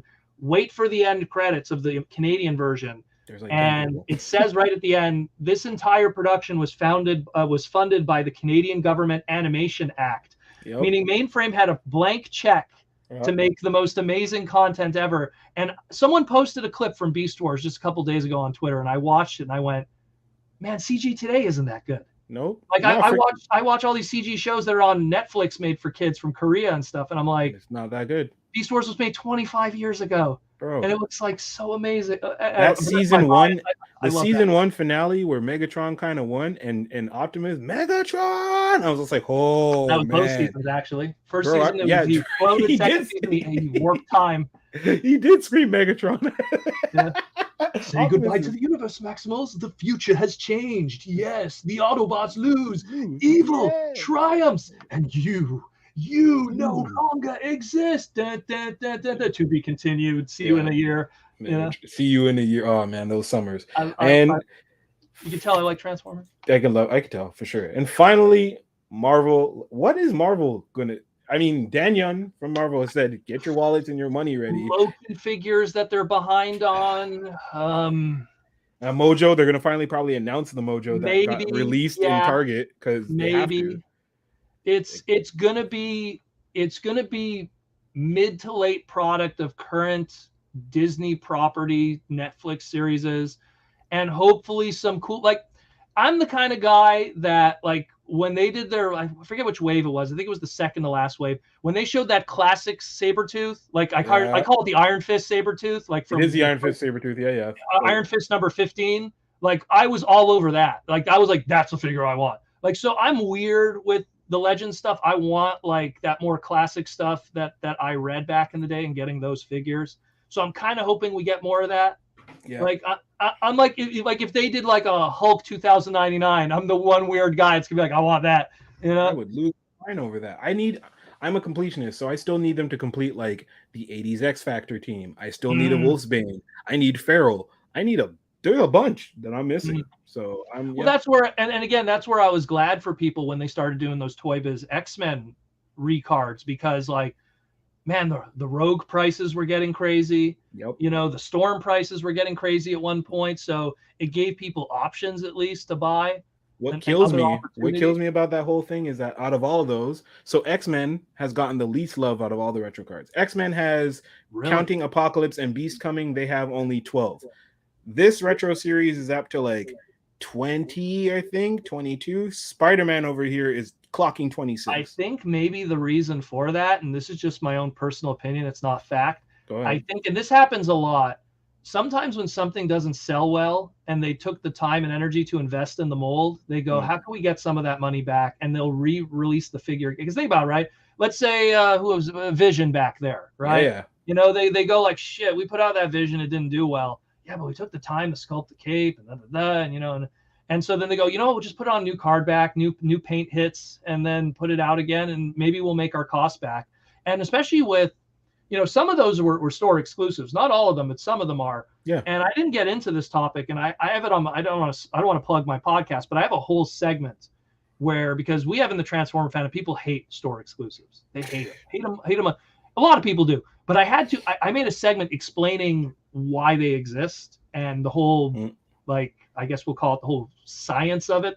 There's this weird symbiotic relationship of why store exclusives exist, why they are so prevalent, and why actually we as fans should want them, because some products would never happen if there weren't store exclusives. 100%, yeah. Because we wouldn't see a Quasar figure if it wasn't fuck out of here. A Jigsaw toy? Are you kidding me? The lovely 90s book that no one read except for that Flash cameo that wasn't the Flash. Right.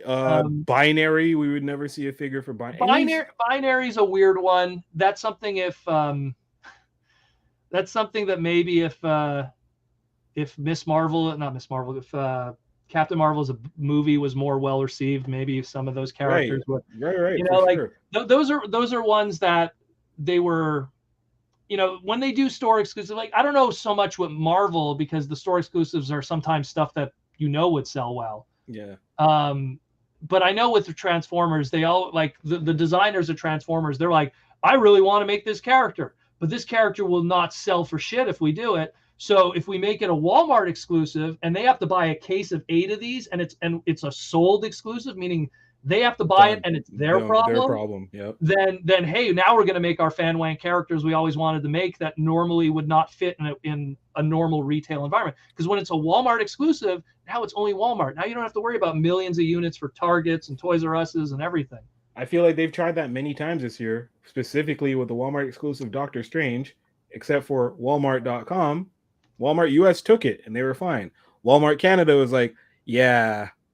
Well, to the point, and then actually Hasbro Canada made it available to other places within Canada because Walmart Canada we have a weird deal with a lot of toy companies. Like anything that's a Target exclusive potentially could be Toys R Us, or potentially could be GameStop. Yeah, potentially could be like Jean Coutu. You know, just shows up. Oh, all of a sudden. That happened where my friend showed me. Where was it recently? He just showed me the Target exclusive X-Men crossover Transformer. Yeah. Where did he show me that showed up? Farmer Pre, I think it was. Yeah, because they sold so badly at Target that they shipped them all over here. Farmer Pre just ends up with a case of them. Yeah. And they were on sale, and he's like, "Is this a good price?" I'm like, "Bro, no one wants that stuff, you know." Yeah. Like in Farmer Pre, I think was asking like it was originally like $40 American. Farmer Pre was asking like 24 Canadian for our Canadian listeners. If there is an American listeners who are like, "What the hell is a Farmer Pre?" Just think CVS. Few of them in here. Yeah. Just think CVS or Walgreens with pills. Basically. There goes Unicron. He's too big. Anyways, but it's to me like. When it comes to the Legend stuff, I think what I would like to see is just more of that weird stuff and again, it sounds selfish, just that weird stuff that I really like. I mean, I'd love a Rom the Space Knight. I would love, you know, like, and that's in like, you know, wow. They've been trying to get that trademark forever. They did in the 3-inch, they did Death's Head, which was another obscure Marvel character that was really popular. He made a cameo in the Transformer books. They made Death's Head 3. For 6-inch. For 6-inch, excuse me. Yeah. They never did the original. I want to get that original one, which they only did in 3-inch. You know, Circuit Breaker, which again is another super obscure character, appeared in the Secret Wars books. I'm trying to think of some other. I want to be yonder. Nebula with long hair. Comic book Nebula, yes. Comic book Gamora, comic book Nebula, yes. Yeah, you know, like those would be so great. Like I remember when they again that X-Men Toy Biz carded stuff. When they did issue number 1 ongoing Wolverine black costume with I was like, geez, there's like 2 toys of that, like 2 versions of that character in existence. They did a 3-inch and they did that one. That's it. Wolverine's first issue, such an iconic image, him on top of all the ninjas, and yet they've never made a toy of him. And it was like, what is going? Like, not a Toy Biz. Not. You mean in his Madripoor costume? Like so. I don't know, because not Patch. This one? Not Patch. This one, Madripoor. Okay, yeah. So because he also wears Patch and Mandapore. That's yeah. So that one they did a 3-inch, which I believe was in a 2-pack, and this then that is my customized Patch, so I know exactly what you're talking about. There you go. There. Patch. Now you need to get a Great Hulk with him, Mr. Fix It. There you go. There's another one. You know? But that's why, like, but that's the weird stuff that I like. But that's the stuff that the people who watch the Netflix series go, "What the hell are you talking about?" You know, so you know, like, and I don't want to go on a She-Hulk rant, but like, you know, and look, I'll be straight. I'll be fucking straight. I read the She-Hulk books back in the day. John Barnes, Chris Claremont. I haven't seen the She-Hulk cartoon, the series yet. The new series. I haven't seen it yet. I just haven't had time. Just hadn't had time. Makes sense. I've seen the complaints, and I'm just going to say this right now, just from the complaints. I don't like. Have you never read a '90s She-Hulk book before? They weren't that serious. Like in the cartoon, she did the Macarena. So if she's twerking, she's being current. Okay. If you liked the comic book run and you took it for what it was, well, I like John Barnes, who's a pervert. So yeah. Okay. So this is not so much perverse, but this show is more or less like. But he knew what that comic was. Right. That's what it was. And you're gonna know what this show is. This show basically is taking all the controversy that they got for and the screaming and the man crying from Captain Marvel, and they predicted it for She-Hulk, and they just wrote it into the show, and that's all they did. So you're gonna get a lot of that, but not too much of it. And then the way they do it, like it looks like they're leaning, without ruining it for you, it looks like they're leaning towards hate monger and like a bunch of obscure characters. Intelligentsia is mentioned. Like, dude, you're gonna love it. Yeah, I imagine, because I read those books by proxy because of my sister. Those are the books she got. You know, my sister has Savage She-Hulk #1 sitting in a long box somewhere in her house. I know. And I told her, I'm like, don't you dare sell that book. Don't you dare sell. I'm like, you sell that book. You know, because she's like, should I sell it now? I'm like, don't you dare sell it. I'm buying that from you if you sell that book. You know, she bought it many years, because back then it wasn't really that expensive a book. It was 1983. It came out 81. It wasn't. And back then when she bought it, because she had Sensational She-Hulk #1, which was a $2 book. And then that one, I think, was a $10 book, because back then no one cared. You know, they didn't. Right. I mean, I remember, and same thing. Like, I fell in love with old school Carol. That's my girl. Because of my sister, because she was sometimes a backup story with the Avengers books, so she would have those. And then before that, she had the old Miss Marvel books, so I love those ones. That's why I'm not a big Captain Marvel fan. No, only because I'm a Warbird, Miss Marvel, Captain Marvel. I like Miss Marvel, like Warbird is that's what people usually never got that name. I never understood it. I was like, fine. Well, especially considering when she took that name, the costume changed a little bit. It had shoulder pads and stuff. So it's very but they refer to it as the Warbird one just because I think Secret Wars coined it. They need to re-release that fig, actually, because that fig on the market that was in a 3-pack at one point. 3-pack that I have. Bitch to get. Radioactive Man, which I have. The Captain America I don't have from that 3-pack, but that Miss Marvel cost me at the time 100 something, and I think now it's still going for that. Yeah, they'll probably reissue. It's just because there's bad mojo with the Carol character, which bothers me, because she's not a terror. Like, I always tell people, go back and read again. Chris Claremont wrote that book. Who wrote She-Hulk, wrote the old Carol books. Fantastic. He knows how to write women characters. Not only that, but she's a perfect segue for anything X-Men. Just because of her history with Rogue, it's just like, it's right there. I just firmly believe, and it's just, we're going off topic, but I think that the Captain Marvel movie could have been done better. Not done better. It shouldn't have been done in the middle of all this Infinity stuff. Oh yeah, smacking it like, oh yeah, you got to watch this just to understand why she's saving them. The snap happens, and then that's where you got to go. Yeah. And I firmly, and still to this day, as Infinity Gauntlet is like top 3 favorite comic book series of all time for me, because I love Ron Lim and oh my God, why am I blanking on his name right now? Oh God, he's one of my favorite writers too. So I'm so tired right now. Creator of Thanos. Oh shoot! Oh man, people in the comics hit me. I know what you're talking about. Ron Lim drew Thanos Quest and Infinity Gauntlet. Why do I know the artist and not the writer, which should be the other way around? Hold on, just Google it for me. I literally was like when I met him in person, I was a stumbling idiot. It's the only time I was Jim Starlin, no? Jim Starlin. Jim, I am so sorry. I'm so sorry. I'm so tired right now. But no, it's just like him and Jim, when they did that book, man, like that book was incredible. But Chris Claremont, like the way he writes stuff is so good, and he knows how to write women. And when he did Carol, that was like top tier Carol for me. Yep. And his writing style, and again, getting John Barnes to do some of the costumes. That's why Warbird kind of has like a Phoenix look to it, the old Phoenix style. Look to her with the with the satchel. Yo, it's Phoenix. Look at that. It's Phoenix. Look. That's why I fuck with that costume so much, because I never caught. Yeah, that's Phoenix. It's Phoenix. I'm looking at the toys right now, like Simon. I'm almost like, yeah, she has a satchel, and she has a satchel. Yeah, The exact same. Yeah, that's wow. John Barn, man. The same boot length and everything up to the thighs. Yeah, And it's just it's a recolor. That's because he really liked that design and he wanted to put it on other characters, because we only had Phoenix for a hot minute before it was Dark Phoenix, and then it was Madeline, and then who's this chick, and so they're leaning towards that now. I find not to like, but like actually they're leaning. So they just finished off 90s X-Men.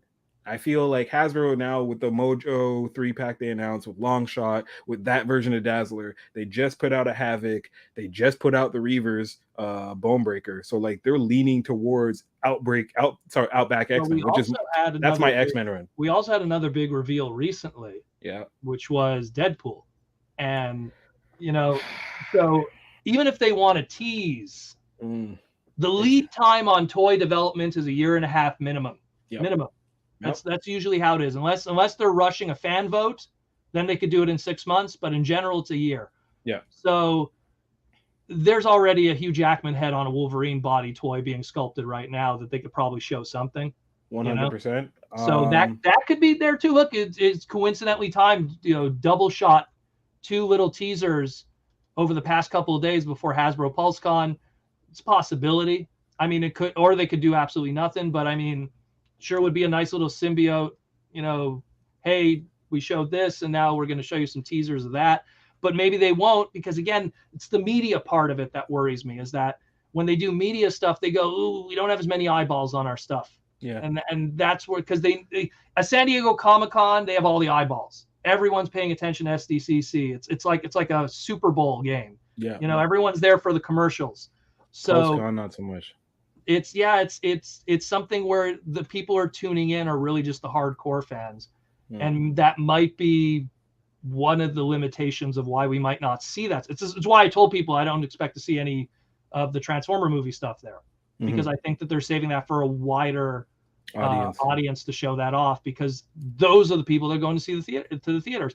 True. I said it myself. I was like, isn't it crazy how his tank sold amazing, but yet no one went to see the Snake Eyes movie? Where were those guys? You know what I mean? Because like I said, the hardcore fans, they're gonna buy the toys, but you need more than just the hardcore fans to buy movie tickets. Yeah, but those hardcore fans are the same guys who don't understand why they can't release a hooded Cobra Commander. Like that's the G.I. Joe fans that went and bought the his tank. If you want those to, guys need to go on Etsy and buy a 3D printed hooded Cobra Commander. Oh, they definitely will, and they have done so. I actually bought something from Etsy not too long ago, 3D printed. It's in the other room. They definitely I buy all the time. If something needs to be filled, there's always some talented guy who's going to make it. For sure. I don't care for hooded Cobra. Might as well talk about that too. They did the Hasbro make a figure of you thing that they're doing. They recently announced that, but they showed a price increase. It's going to be $80. Now it's $80. Yeah. And the thing that I'm not a fan of it is the lack of choices. Of figs, yeah. I'm not a big fan of like only having a choice between Pink Ranger. I like the Black Ranger. Yep. When I was a kid. I want to, more specifically, give me a Black Ranger with Dragon Shield on it. That would be the hypest thing on the planet. It only happened for a hot second in the show, and they made one toy of it. They did. But if I could get my head on a Black Ranger body with a Dragon Shield, then you got my $80. But because I only got red and pink, I'm like, and I'm not a Star Wars guy. I'm not a Ghostbuster. I like Ghostbusters as a movie. Not $80. I don't want to be on a Ghostbuster body. So there's not as many options. And they said recently, because it's a resin casted head, you can't just pop it off and put it on other bodies. They say there's a risk that it could crack. So they just gave a warning up front saying like, look, I understand you're not happy about the choices.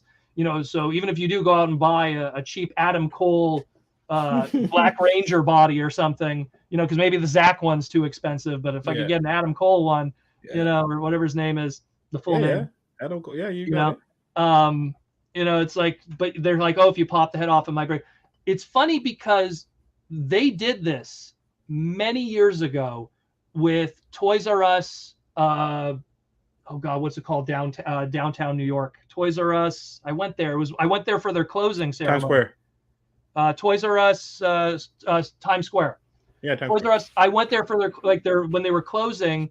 I was like, I got to go down. I want to go there for the closing ceremony. So I actually went down to New York for it. I flew into Philadelphia, took the bus into Manhattan. The closing thing, I recorded footage and everything. It was so sad. But what was cool about it though was they had this whole booth, which obviously didn't function anymore. But for literally a good year, they would head scan you. Yeah. And then you would pick a Marvel at the time. You know those like 5-point of articulation 12-inch figures that they do, yeah, I remember those. And you could put your head on that. So it's like, okay, Hasbro already kind of had that tech back then, and now they're putting it on obviously articulated figures. But again, if they could just for $80, $80 American, and I need more options, right? I mean, I don't want to be on a Transformer body, so that's not going to happen. I don't want that, but like. Give me and same thing, and they said that the reason why they were picky with the designs was because they needed characters that are covered from neck to toe because you're black, right? Yeah. So if you get, let's say you got, you're put on Duke's body, they want to make sure Duke is wearing gloves up to here because if he has skin colored fingers and shit like that, so it's, they want to make sure that all of the choices they made, even with the Ghostbusters, they're completely covered, up to the neck because there's no neck joint. It's just the head blocks on. Right. So they were like, oh, that's the reason. I'm like, yeah, I know, I get it. And it's just like, that's their reasoning for doing a lot of things. They're releasing 3-packs of the Cobra Vipers that they just put out. The only difference between those Vipers and the ones that they put out that were store exclusives is that the Vipers in this 3-pack, the officer is the Hispanic guy, and the 2 Vipers that you get are black guys. And you can tell, but if you take off the cuffs, you see the black skin. One of the most famous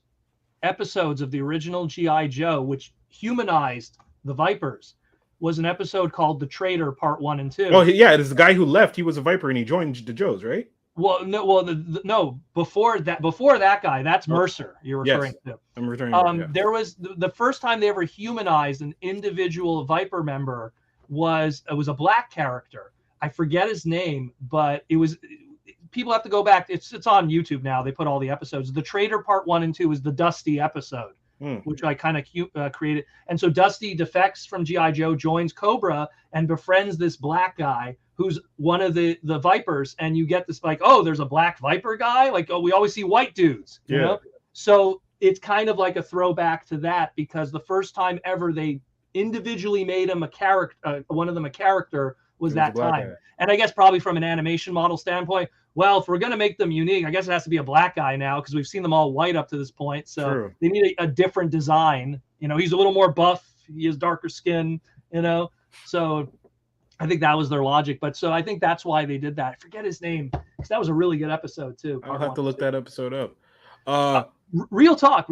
G.I. Joe, the original cartoon. Yeah. Is better written than Transformers' original cartoon. I believe that. That's coming from me. Okay, I believe that. So, there's some G.I. Joe episodes where I was watching them. They aged ridiculously well. Like they're very well written. Like Larry Hama once in a while will pop in and write something, but also they had Christy Marks and some of those other people who she did Gem and everything. Yeah, they were very well written episodes. Some of those, and like they're really good still to this day. Another fun fact. Another fun fact. It's just the rest of the world doesn't. Yeah. Real fun fact that you may not agree with, and this is my tidbit. Avengers EMH is much better than the X-Men animated. No, Earth's Mightiest Heroes is one of the greatest cartoons ever made. Yeah, Chris Yost, I don't understand how that's not back. I don't understand. And it was pretty much the success of the Avengers movie combined with Disney kind of now really reigning control that destroyed that. Yep. And when you see what would have potentially been season 3 would have been sickness. Season 3, I cry when I think about it because they showed Black Knight. They were going to do West Coast Avengers. Like I cry. They were going to do Chris Star. Really? One of the most obscure Mezco toy lines from Marvel. They were going to do a Chris Star episode with Hulk, where he was going to go to the world of Chris Star, which is like super deep cut. It was an 80s toy line. Yikes. Marvel did comics, and then they crossed over with Excalibur and they did Michael Korvac. Michael Korvac. Well, they were super. What I loved about it was like there was an episode that Hulk left the Avengers, And I was like, that's perfectly timed with Hulk 181 with when he fought Wolverine. And I'm like, whoever wrote this show was like, they were really loving original Marvel, like the House of Ideas, 1960s and 70s. And they made sense. Such a great show. They made so much sense with the way they did old Avengers stories, and then just, okay, let's just cross and do let's do the Kree Skrull War, and let's do Secret Invasion, and then come back. Let's pop and do Red Hulk, come back to old stuff. I like the way they even did the origin story for Carol. You know, it's so well. It just it was just seamless. It just seamed in, and like new characters are popping in and out. She's friends with Jan, and like it all works. They just work it all in there. And second season, episode 1, where they just nonchalantly introduce the Fantastic Four. You're like, God, what? Really? They could have done so much. I almost felt like they were trying to build like an animated universe. Another one, yep. If you watch the intros to that show, there was a little logo that they were pasting in the corner after I believe 18 episodes or so, where it's like, oh, here's like the MCU kind of like, well, and I don't know if that's because the Avengers movie was being developed at the time and they were really trying to create a brand, but it was so good. It was so good. There is literally, there's a forum online somewhere on cybertron.ca of me every week talking about it with a bunch of people. No joke. Like you could see, like every week we were talking, because it was so freaking good. Like Marvel is an episodic storytelling issue-based, the floppies as I call them, kind of story. Nowadays, we're writing everything like a trade paperback, and well, as I like the streaming services and binging, right? Which is now everything is a six issue, streaming service, trade paperback kind of story. But Marvel has always been a 31 to 32 page kind of comic book storytelling kind of format. And all the best stories stemmed from that. Day of the Future Past is 2 issues, First appearance of Wolverine technically is only 1 issue. Let me think of something like, when you get into like Thanos Quest, those are technically trades, but that was a different time. Those are a little thicker. But like, and we got Thanos Quest technically through Infinity War. That was kind of their version of it. Right. But, those stories, they're so well done. And I always want them to be recreated as best they can. But I know that outside of the original X-Men series, the original X-Men animated series, which they actually had to, by law, credit the original comic book creators because they were so loyal to the original comics that they had to credit the comic creators because, you have guys who work on the show that adapt it for animation and change the script a little bit. And it can't be Kitty Pryde. It's got to be Jubilee. It's like all that kind of stuff. But that was the closest we ever got up to that point. And then when Avengers came out, then there was they were like, oh, here's a way we could still give you that old Marvel House of Ideas storytelling and do a twist on it and make it really good. And then we got that new Avengers show, which was and I don't even want to talk about that show because when they replaced my Avengers with Avengers Assemble, I was like, all right. And I would have thought, because I was, my guys are always like, I'm a Wolverine guy. I'm a Captain America from a very specific era. I like Ultimates Captain America. Oh, you do? I'm OG Cap, but I like. Well, I understand Ultimates. I understand Ultimates. 616 also, but like when I read Ultimates Cap, I was like, "Oh, this is my Cap." Like I don't know why. I really liked that Cap a lot. Yeah. And I read that like I was in college when that book came out, and it was just me reading that book going like, "This is what would happen if we got an Avengers movie." Yeah. And the irony with all of that ultimately in the end, You find like true. Especially with Samuel L. Jackson and stuff. But they took it directly from, no, that's a fantastic book. Mark Millar, fantastic book. But it's just those stories are so hard to adapt. And every time I was always tricked. Oh, Day of the Future Past movie. Here we go. Oh, nope. Bishop. We saw Bishop. Bishop's in the trailer. Yep. Here we go. No.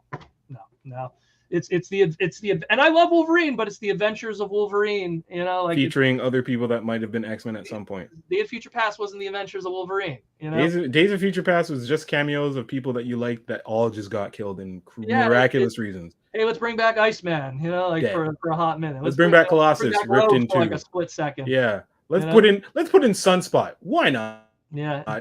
Sunspot and Blink, Warpath, sure. you know, Yeah. like Why? And Blink, yeah. and Blink, sure. Yeah. So it's just like it's to me like those and Age of Apocalypse and whatever, you know, famous event book that they're going to attach, Secret Wars, and you know, and I'm going to hype it up in my head of what it's going to be, and it's not going to be that. You know? Secret Wars to me, and I'll almost end it here. Secret Wars to me is going to be an amalgamation of what we got with the Battle Planets and all of the corniness of the 80s first one with the Beyonder. If they manage to do that, I'll be cool, but they're not going to rest it on everything relies. You know, it's like Secret Wars is where we got symbiote. That's not going to happen. No, you know, that's not what's going to happen, but we don't know because of what they. I don't know what they're going to do. I really have no idea, and I rather try not to think of it because it's like there's too many chess pieces that they can move from. They could do the battle planets. Too many times, my friends, they ask me, what do you think's going to happen? And I just rattle off comic book stuff, and none of that ever happens, you know? Because they'll be like, I remember like same thing, like what's going to happen in that first Infinity War movie? And in my mind, I'm like, okay, so it's going to be Thanos' quest. And I was right with that, at least. But then like, you know, how that was going to go about was completely different. It wasn't just Thanos standing on his war planet going, you know, and no, there was like, and don't get me wrong, I love that movie. I love Infinity War because I'm a big Thanos guy. The first 3 comic books I ever owned as a kid was Fantastic Four issue number 395, which was first appearance of Wrecker, which is an obscure Thing villain. Whoa, really? Okay, bought that book, and then Infinity Gauntlet number 2. That was the second comic book I ever owned. Why? Tons of heroes on the cover. Yeah. I was like, oh, you look at this deal. I get She-Hulk and you know, Adam Warlock and everybody. Like everyone on the cover was on it. So that's why I bought that book. And I just had this connection with Thanos ever since. And Jim Starlin, getting to meet him. It's so ironic going to a Montreal Comic-Con and no one cared who Jim Starlin was. You know, different time. This was 2000. I want to say 2011, 2010. I hear you. Whatever year he was, you have to Google it. I remember going up to him, no line, and just like, and it was the only time in my life I was ever starstruck, ever in my life. I've met Bret Hart. I've met other heroes in my life. Never was starstruck. I don't know why. I met him, and I was just I was like, nice to meet you, Mr. Starlin. Thanos is my favorite hero. I mean, villain, you know. And then he's like, well, some people consider him a hero, you know. I was like, okay, I love you. You got me. You know, but I was such a mess because, like, I got to meet when I met Stan Lee. There's footage of me meeting Stan Lee. I'm just like, hey, Stan, how you doing? But you know what? I wasn't a Stan Lee guy growing up. Like I love X-Men, but Stan made the X-Men, but the stuff of X-Men I like wasn't Stan. That's all. Like I like Fantastic Four, but the stuff that I was reading of Fantastic Four in the 90s wasn't Stan. Stan was already working with his cartoons and stuff. He was doing his other thing. He was already doing his own thing. We probably wrap it up. Shoot, we went a little long today. Well, lastly, I have so I'm interviewing the showrunner of X-Men 97 on Saturday. Don't ask. Oh, nice. So I want to know if you have any questions that you would like to put. Just one question. When they first showed the previews, and I actually have images of this. I saved them because I thought they were going to be lost media. When they first showed the preview of the crew, whatever the cast, right? Yes. Rogue had one, not Rogue. Storm had one hairstyle. Yes. Then they reshowed that as a different hairstyle. I just would love to know the story with that, like because it's the same shot, and then they edited it and they gave her the mohawk. Yeah. And so I was like, I just would like to know what the story. I'm going to send you the images so you can even like reference it to him because it became exactly like lost media. Like all of a sudden it became a Mandela effect. People were like, what are you talking about? And I'm like, no. There's one website that has it. Yeah. They changed it at some point. I feel like, but otherwise, I mean, is that guy Brandon? Is that you're talking to? Who's the showrunner? Bo.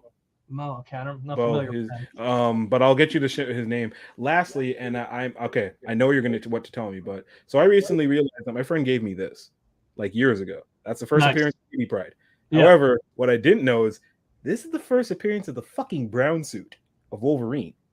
Oh, when he got it from what's his name there, Talon? No, not Talon. Maybe I don't know, but he beat up a guy and he stole his suit, and that's why he has. And it had like a chain, a kind of a. Oh God, Yeah, it what had is like his that name? tiger thing. No, like the No, I brown. know the brown suit. No, but like the first true brown suit that he got. Hold on, Wolverine. It's like the tiger look. I know what you're talking. It has that little thing. It was like it looks like teeth almost. It was like around the neck or something. Oh, I didn't yeah, know that that was the first there's no appearance of it. mask. Because Yeah, so those ones, because I tried to go out of my way to buy a few key issues back in the day, but then I started buying like the omnibuses and everything, and that's just became my way to read them. But yeah, that's I'm big on omnibuses, but I'm happy to have this. But Protoman, I'd like to thank you so much for joining me, and for this first episode of Talking Fresh Figures. Stacked 2-hour episode, but we had a lot of people in here, and we'll be doing this again when there are more. Yeah, how many people we got? I don't see any information on that. At one point, we had we have about like 5 right now. We had a peak of like 14, but it's all just various people from the toy community. We'll get you signed up in here so you can see the comments and whatnot. But everyone, I'd like to thank you for tuning in. If you'd like to, follow either one of us, you can follow my man here at Protoman on IG and everything else. And check out Transformers Slag. That is on when?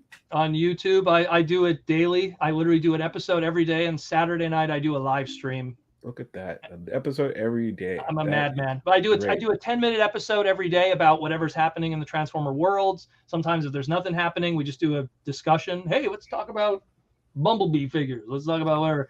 And then like tomorrow's going to be a big day. So I'm going to be reporting all of that stuff. And then Saturday I do my live streams, which, man, we got like over 1,000 people on that one. That's you go. That's the hype one. So everyone here, if you want to see more of Protoman, you can check him out at Transformers Slag. That's every day. And on Saturdays, he does a live stream. Me, myself, I am actually Skinny. You can find me on IG.